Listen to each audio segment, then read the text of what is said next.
Jeff, Zach, thanks for joining me. Thanks, Steve. Hey, Steve.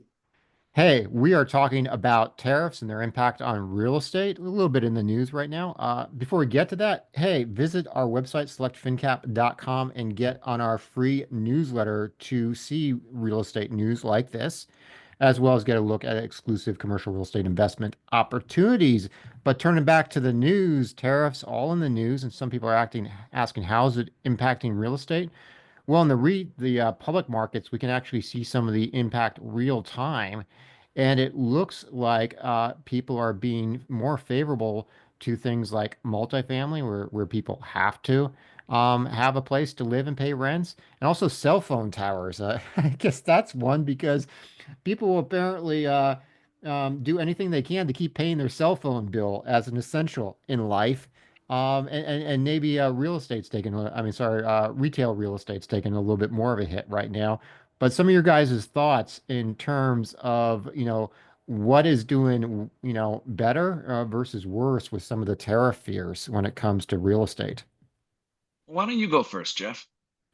Well, I was actually going to say, groups that are heavy in industrial and probably some of those like Prologis and some of the other groups where they're going to be more heavily impacted by the tariffs probably saw a nosedive. And then you probably have, I don't say even things like big retail locations like malls and some of those other things are going to struggle where their goods are coming out of China and some of these other areas that are getting hit real hard. So I mean, I don't think that should be something that's a surprise, but I don't think that the overall impact to real estate is negative. I think there's a lot of things that people could be into, stuff like that we invest in, like multifamily. So where Okay. those assets are still seeing growth. Okay. That's why you went first. I get to play devil's advocate here and disagree with you. Good I for you. s- I see the impact at retail and businesses. You're watching the cost of goods go up. Cost of goods go up. Less people are buying. Less people are buying. Lower margins. Lower margins. What are they going to cut? Biggest things they can cut is space that they occupy and sales force of people that work for them. And that's across the board in any business. So you have less consumers or less employees, you need less space. You also see that people have to quote unquote pay less money because they just don't have as much money. Input costs, construction costs, wages are increasing. So, and then the materials are increasing. So your development costs are going up at the same time that people have less money.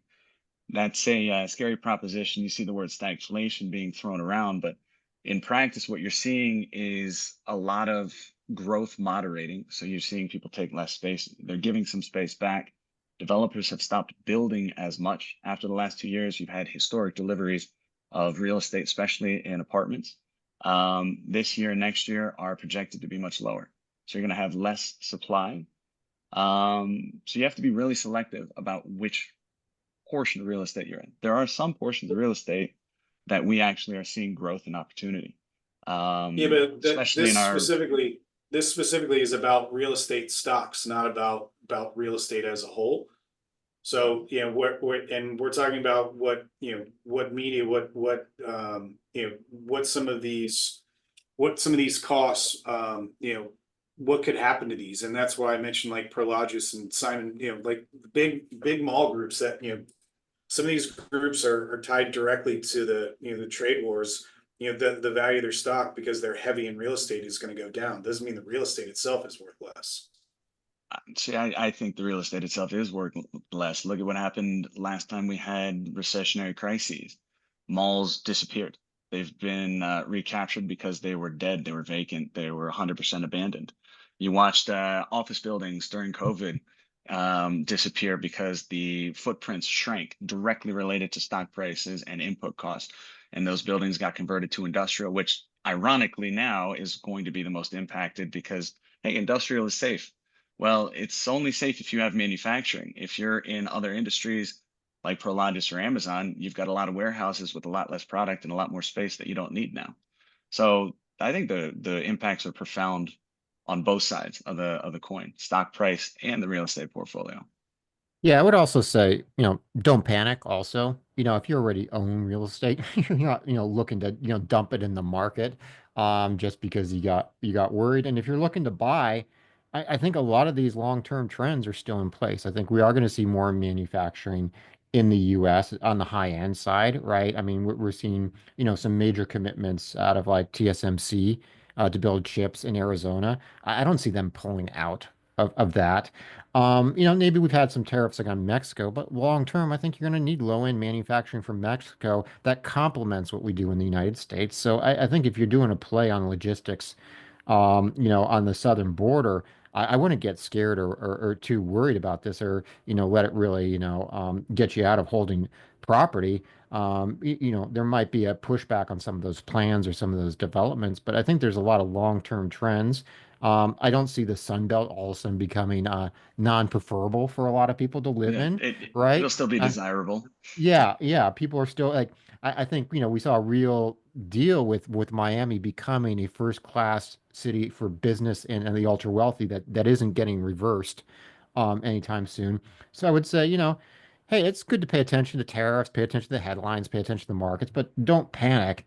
There's a lot of long-term trends that are going to stay in place, and if you've got a good piece of land or a good property, don't be rushing to do something silly, just because there has been some volatility and some disruption. But if you're planning on putting capital to work, maybe take a look and be like, yeah, Let's buy something. yeah, yeah, It'll find be something that that it's works. an interesting time to buy, and like we always talk about, you have to be selective about what you buy. You have to be able to find and know the opportunities. Exactly.